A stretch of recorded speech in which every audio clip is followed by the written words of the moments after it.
આજે બનાવીએ ક્વિક પનીર મસાલા રાઈસ. તેના માટે કઢાઈમાં તેલ મૂક્યું છે, રાઈ નાખી છે, પછી જીરું નાખ્યું છે, લીલા મરચાં નાખ્યા છે. તે સતળાય પછી ઝીણી સમારેલી ડુંગળી નાખી છે, પછી આદુ લસણની પેસ્ટ નાખી છે અને પછી ઝીણા સમારેલા ટામેટાં નાખ્યા છે. એને સારી રીતે મિક્સ કરી અને તેમાં બાફેલા વટાણા નાખ્યા છે. આને પણ સારી રીતે મિક્સ કરી લેવા.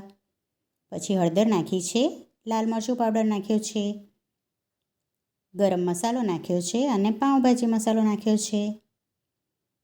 હવે મસાલા સારી રીતે મિક્સ કરી અને તેમાં મેં કટ કરેલું પનીર નાખ્યું છે.